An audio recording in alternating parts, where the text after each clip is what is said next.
when the average rate on the 30-year fixed mortgage was mostly on the decline, but moved up mid-September. For Americans looking to buy a home, the interest rate on a 30-year fixed-rate mortgage experiencing its biggest weekly drop in the past year. Chapter 1. This will open your eyes. Imagine signing a contract today that guarantees you will pay over twice the price of the thing you are buying. You would never agree to that. Not for a car, not for a vacation, not for anything. But millions of people sign exactly that kind of contract every single day. They just call it a mortgage. The average American who takes out a 30-year mortgage on a $400,000 home at a 7% interest rate will pay back roughly $958,000 before it is all over. That is according to standard amortization calculations used by every major lender in the United States. They borrow $400,000, they pay back nearly $1 million. The bank pockets the difference. And the wildest part? The system is designed so that most people never even notice. Well, you've probably been watching those interest rates pretty closely. Well, we've got Chief Consumer Investigative. This is the 30-year mortgage trap, and today we are going to break down exactly how it works, why it was built this way, who benefits from it, and most importantly, the specific strategies people are using right now to escape it. Chapter 2. How the mortgage was born. To understand why the 30-year mortgage exists, you have to go back to the Great Depression. Before the 1930s, mortgages looked nothing like they do today. The typical home loan lasted only 5 to 7 years. You made interest-only payments the entire time, and then at the end of the loan, you owed the entire principal back in one lump sum. That final payment was called a balloon payment. And when the economy collapsed in 1929, millions of Americans could not make that balloon payment. Banks foreclosed. Neighborhoods emptied. The housing market imploded. So in 1934, the federal government created the Federal Housing Administration, the FHA, specifically to fix this. The FHA introduced the long-term, fully amortizing mortgage, a loan where you pay principal and interest every month, slowly, over decades. The idea was to make homeownership accessible and to prevent mass foreclosure from ever happening again. It worked. The 30-year mortgage helped build the American middle class. Veterans came home after World War II, signed mortgages, bought homes in the suburbs, and the economy boomed. But here is what nobody talked about then, and what most people still do not talk about now. The 30-year mortgage was never designed to make buyers rich. It was designed to make homeownership manageable enough that people would actually buy. Those are two very different things. And the gap between those two things is where the trap lives, the amortization illusion. This is the part most people skip over when they sign their mortgage documents. It is the part that changes everything once you understand it. When you take out a 30-year mortgage, your monthly payment stays the same every single month. A 15-year fixed mortgage is 5.42%. But what does this mean for Colorado's housing market? That feels fair. It feels predictable. But underneath that flat payment, something deeply unequal is happening. In the early years of your mortgage, almost none of your monthly payment is going toward the actual loan balance. The vast majority is going straight to the bank as interest. Here is a real example. Take a $400,000 mortgage at 7% interest on a 30-year term. According to standard amortization tables, your monthly payment is roughly $2,661. In your very first payment, only about $328 goes toward paying down the loan principal. The remaining $2,333 is pure interest. That is 87 cents out of every dollar going to the bank before you have paid off a single dollar of your actual debt. By the end of year 5, you have made 60 payments totaling around $159,660, but your loan balance has only dropped by about $18,000. You still owe over $382,000. This is not an accident. This is a mathematical feature called front-loaded amortization. Banks collect the majority of their profit in the early years of the loan, and because the average American moves or refinances every 5 to 7 years, most people never get to the stage where their payments start meaningfully reducing the principal. They reset. They start a new mortgage, and the clock starts over. The bank wins again. Source: Consumer Financial Protection Bureau Amortization Data, 2023. Chapter 4. The real cost nobody tells you. The interest is only one layer of the mortgage trap. On top of the interest, most homeowners are also paying private mortgage insurance, which lenders require if you put down less than 20%. PMI typically adds between 0.5 and 1.5% of the loan amount per year, according to the Urban Institute. On a $400,000 mortgage, that is another $2,000 to $6,000 per year that goes directly to an insurance policy that protects the bank, not you. Then there are property taxes. The National Association of Realtors reports that the average American homeowner pays roughly $2,800 per year in property taxes, though in high-cost states like New Jersey, New York, and Illinois, that number is often 3 to 4 times higher. Then there is maintenance. The general financial rule of thumb is that homeowners should budget 1 to 2% of their home's value per year for repairs and upkeep. On a $400,000 home, that is $4,000 to $8,000 a year. Are keeping many would-be home buyers on the sidelines. Let's put all this. And then there are closing costs when you buy, and closing costs again when you sell. typically 3 to 6% on the purchase side and another 5 to 6% in realtor commissions and fees on the sale side. When you add all of this together, the actual cost of owning that $400,000 home over 30 years is not $958,000. Factoring in realistic tax, maintenance, insurance, and transaction costs, the total expenditure over the life of a 30-year mortgage can climb north of $1.3 to $1.5 million, depending on the market. And the home you bought for $400,000 needs to appreciate significantly just to break even in real wealth terms. None of this means homeownership is a bad decision, but it does mean the mortgage is a far heavier instrument than most people realize when they sign. Chapter 5. Who actually benefits? Let's follow the money. When you make your mortgage payment each month, that money does not just sit at your local bank. Your mortgage was almost certainly sold the moment after you closed on your home. Lenders typically originate mortgages and then immediately sell them to secondary market buyers, Fannie Mae, Freddie Mac, or private investors on Wall Street. These entities bundle mortgages into securities and sell them to pension funds, hedge funds, and institutional investors around the world. According to the Federal Reserve, there is currently more than $12 trillion in outstanding mortgage debt in the United States. That is $12 trillion generating interest every month, reliably, backed by real property.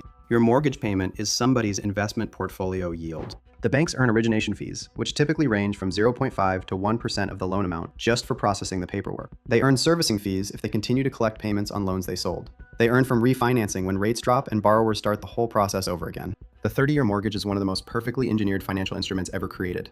Not for the borrower, but for the investor class sitting on the other side of that contract. That does not make it evil. It makes it something you need to understand before you sign your name to it. Chapter 6. The equity myth. The most common defense of the 30-year mortgage is that at least you are building equity. You are not throwing money away on rent. You own something real. This is partially true, but the equity story is more complicated than the real estate industry tends to advertise. First, as we established, equity builds extremely slowly in the early years of a mortgage. The front-loaded amortization schedule means you spend most of the first decade barely denting the principal. Second, equity is illiquid. It is trapped inside the house.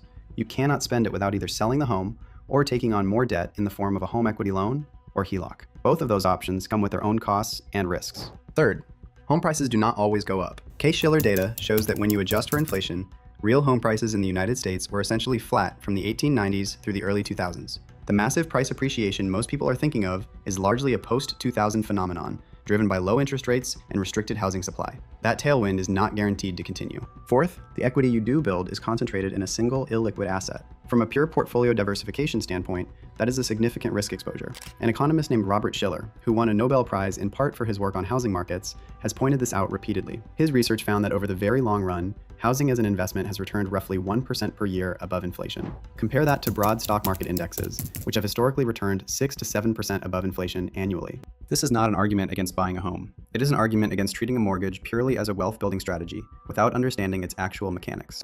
Chapter 7. The refinancing trap within the trap. There is a trap inside the trap that catches people even when they try to do the right thing. When interest rates drop, lenders flood the market with refinancing offers. Lower your monthly payment. Save thousands per year. Take advantage of better rates. The offers are real.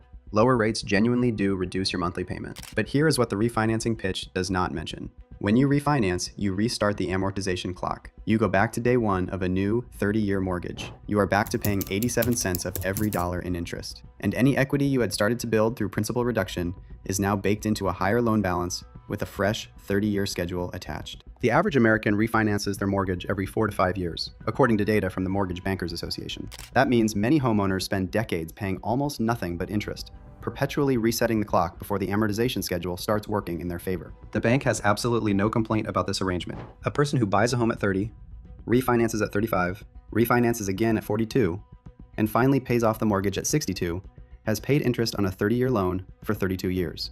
They have also paid a new set of closing costs 2 or 3 times, and they have generated transaction fees for originators and servicers each time. The refinancing trap is so embedded in American mortgage culture that most people do not even recognize it as a trap. They think they are being financially savvy. In reality, they are often just extending the timeline. Chapter 8. The 15-year-old mortgage question. The most obvious alternative to the 30-year mortgage is the 15-year mortgage, and the numbers make a compelling case. Take that same $400,000 home. On a 30-year mortgage at 7%, your monthly payment is around $2,661, and your total interest paid over the life of the loan is approximately $558,000. On a 15-year mortgage at 6.5%, which is typically slightly lower because lenders take on less risk, your monthly payment rises to approximately $3,488. That is $827 more per month, but your total interest paid over the life of the loan drops to around $227,000. you save over $330,000 in interest. According to Freddie Mac data, 15-year mortgage rates have historically tracked about half a percentage point below 30-year rates, which makes the math even more favorable. The problem, of course, is the monthly payment gap. For many buyers, especially in high-cost markets, the difference between a 15-year and a 30-year payment is the difference between qualifying for the loan and not qualifying, or between buying a house and being able to put food on the table. This is where the system is genuinely constraining. The 30-year mortgage exists partly because it makes home ownership reachable for more people. Well, Kelly, the average rate on the 30-year fix just went back over 7% this morning, 7.04 to be exact, according to Mortgage News Daily. That lower monthly payment lets buyers stretch into homes they could not otherwise afford. The cost is that you pay an enormous premium over time for that flexibility. If you can afford the 15-year payment, the math strongly favors it. But the 15-year mortgage is not a secret. Anyone can get one. The reason most people choose 30 is almost always cash flow, and that is a real constraint worth taking seriously. Chapter 9, the extra payment strategy.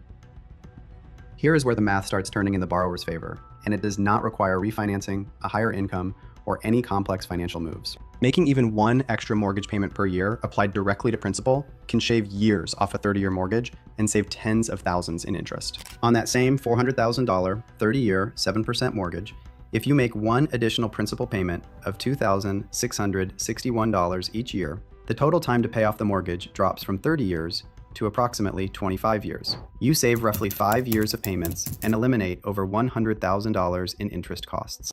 If instead of one lump sum, you add $200 extra per month to every payment, that same mortgage is paid off in about 24 years, saving you 6 years and somewhere between $115,000 and $130,000 in total interest. The key is that the extra payment must be applied to principal, not to the next month's payment. When you call your servicer or log into your online account and submit an extra payment, you often need to specify that it should be applied to principal reduction. If you do not specify this, many servicers will apply it differently, and you will not get the same benefit.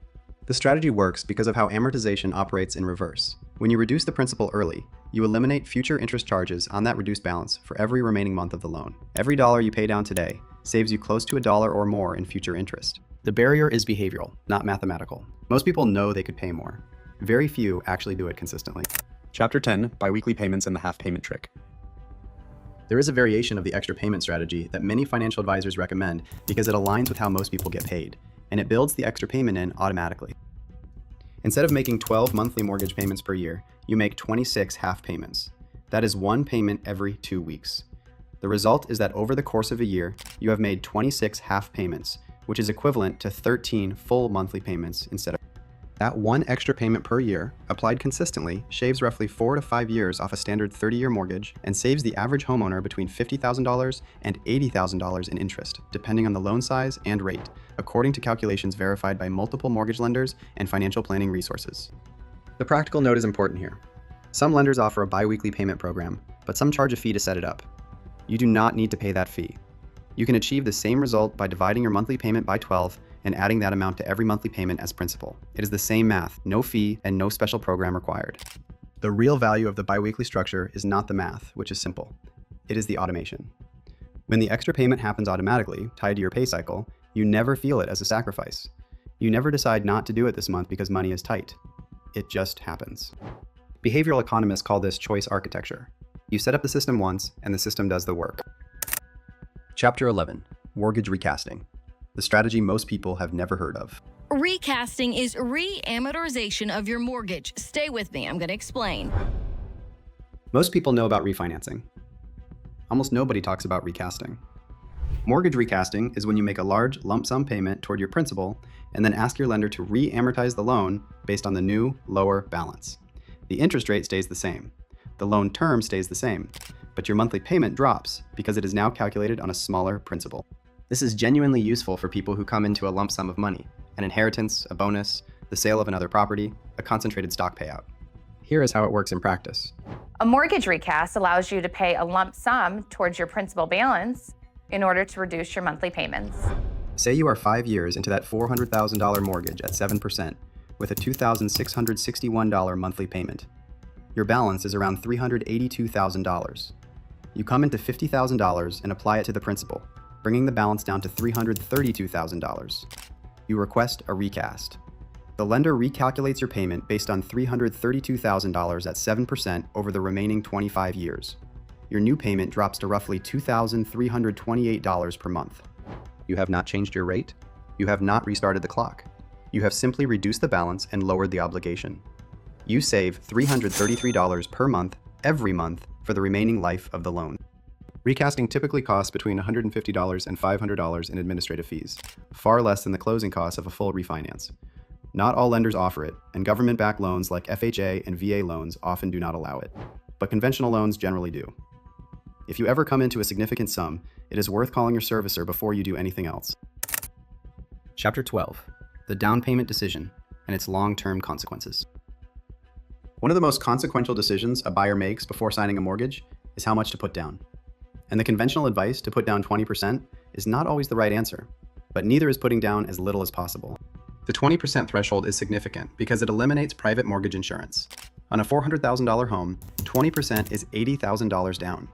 If you only put 5% down, that is $20,000, but you are now borrowing $380,000 instead of $320,000, and you are paying PMI on top. At a PMI rate of 0.8% annually, that is an additional $3,040 per year until your loan-to-value ratio drops below 80%, which on a 30-year schedule takes close to 10 years. That is potentially $30,000 in PMI before you eliminate it. On the other hand, the argument for a smaller down payment is opportunity cost. If you invest that extra $60,000 in a diversified index fund instead of putting it into home equity, and if that investment returns 7% annually over the same period, the compounding could more than offset the PMI cost. Neither answer is universally correct. It depends on your interest rate, your PMI rate, your expected investment returns, your timeline, and your personal risk tolerance. What is important is that most buyers never run this calculation. They either stretch to 20% because they heard they should, or they put down as little as possible because they want to keep cash, without ever doing the actual math on which choice produces better long-term wealth. A mortgage is a financial instrument. Treat it like one. Chapter 13: Points, buydowns, and rate negotiation. Most first-time buyers accept the interest rate they are offered as if it were the price on a price tag.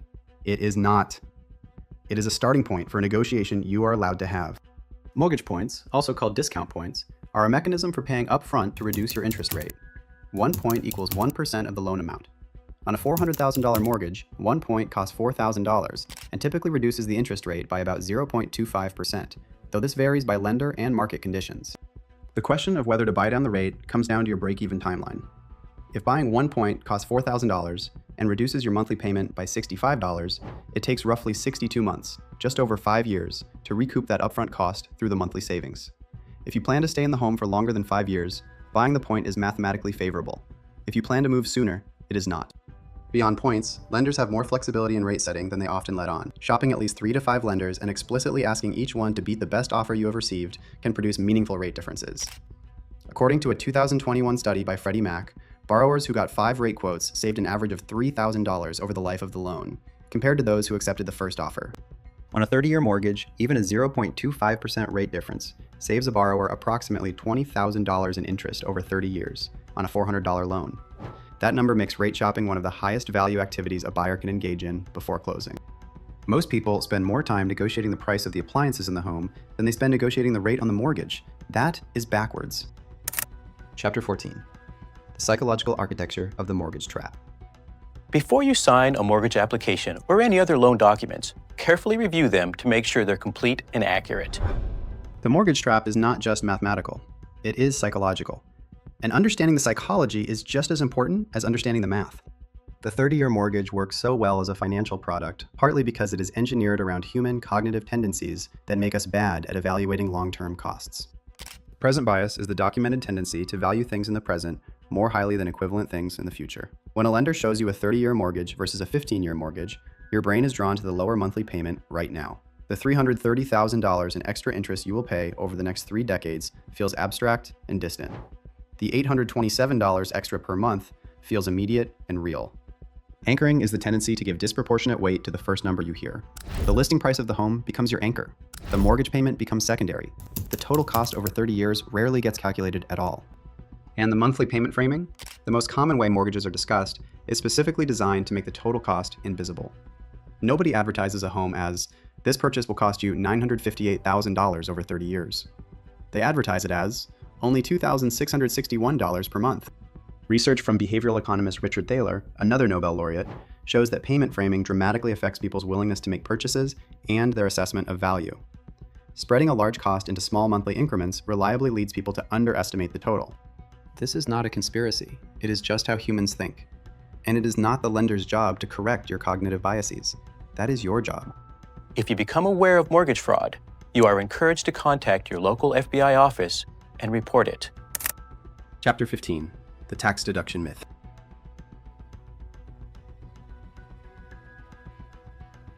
Thankfully, one of the biggest scams in the American tax code. For decades, the mortgage interest tax deduction was cited as one of the primary financial benefits of homeownership. Pay interest, deduct it, reduce your tax bill. It was treated almost as a hidden subsidy embedded in the mortgage itself. The reality in 2024 is far more complicated, and for most borrowers, the deduction is no longer the advantage it once was. The Tax Cuts and Jobs Act of 2017 nearly doubled the standard deduction. As of 2024, the standard deduction is $14,600 for single filers and $29,200 for married couples filing jointly. That means to benefit from the mortgage interest deduction at all, your total itemized deductions, including mortgage interest, state and local taxes, charitable contributions, and everything else, must exceed those thresholds. According to the Tax Policy Center, only about 13% of taxpayers currently itemize their deductions. That means roughly 87% of homeowners with mortgages are taking the standard deduction and receiving zero direct tax benefit from their mortgage interest. For the 13% who do itemize, the deduction is real, but often overstated. You are not saving $1 for every dollar of interest paid. You are saving your marginal tax rate multiplied by the amount by which your itemized deductions exceed the standard deduction. For most middle-income homeowners who do itemize, the actual annual tax saving from mortgage interest is far smaller than people assume. The mortgage interest deduction is not worthless. But for most people, it is not nearly the financial benefit it is marketed as. Do your own math before counting on it. Chapter 16, strategies that actually move the needle. We have spent a lot of time inside the mechanics of the trap. Now let's talk about what actually works. The most powerful thing you can do before signing a mortgage is buy less house than you qualify for. Lenders will approve you for the maximum amount they believe you can repay. That maximum is rarely the amount you should borrow. The housing industry, from realtors to lenders, has a financial incentive to push you toward the top of your budget. Resist it. The 2836 rule is a reasonable guideline that has been used by conservative financial planners for decades. Spend no more than 28% of your gross monthly income on housing costs, and no more than 36% of gross monthly income on total debt obligations. If the mortgage payment on the home you want pushes past those thresholds, the home is too expensive for your financial position right now. Beyond sizing the mortgage appropriately, the strategies that have the most documented impact are consistent extra principal payments, avoiding unnecessary refinancing resets, shopping aggressively on rate and closing costs, and, if possible, using windfalls to recast rather than spend. None of these strategies require genius. They require discipline and a clear understanding of where the money actually goes. The people who emerge from 30-year mortgages with significant net worth are rarely the ones who timed the market perfectly or found some clever loophole. They are the people who bought within their means, paid consistently, added a little extra when they could, and stayed in the house long enough for compound equity and appreciation to work in their favor. Boring strategy, executed with consistency, beats a clever strategy executed inconsistently every time. Chapter 17, the deeper system, what the mortgage reveals. There is a bigger picture underneath all of this. The 30-year mortgage is not just a financial product. It is one of the primary mechanisms through which wealth is transferred between generations in the United States. People with family money can put down 20%, avoid PMI, get better rates, and buy homes in appreciating neighborhoods. People without family money start with smaller down payments, higher rates, higher carrying costs, and homes in markets that appreciate more slowly. The Urban Institute has documented that the home ownership rate for Black Americans is approximately 45%, compared to roughly 74% for white Americans.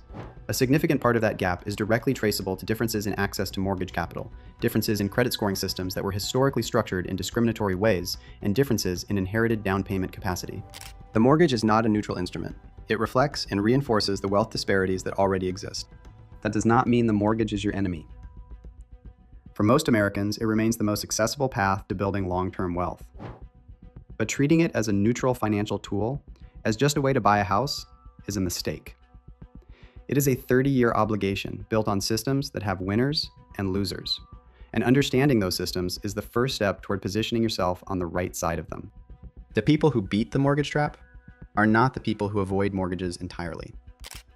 They are the people who go in with eyes open, who understand the math before they sign, who build a strategy around the loan rather than just accepting the default structure. and who stayed disciplined over decades. Because that is what a 30-year mortgage really is. Not a one-time decision, a 30-year daily commitment. And the difference between the people it enriches and the people it slowly drains is almost always awareness. Closing reflection. If this changed how you think about mortgages, do something with that knowledge right now before you close the window. If you already have a mortgage, pull out your most recent statement. Look at how much of your last payment went to principal versus interest, and ask yourself one question. What would happen if you added $100 or $200 a month to that principal line starting next month? Run the numbers using any free mortgage amortization calculator. The answer will probably surprise you. If you are thinking about buying a home, do not let a lender tell you what you can afford. Build your own analysis. Run the 30-year total cost. Run the 15-year comparison. Shop at least 5 lenders before you commit to a rate. And buy the home that fits your financial plan, not the most expensive home that clears the approval threshold. And if this video helped you understand something that nobody ever explained to you before, share it with someone who is about to sign a mortgage, or who signed one and has no idea what is actually happening inside that monthly payment. The 30-year mortgage is not a trap you cannot escape. It is a trap you can absolutely navigate, but only if you understand how it works. Now you do.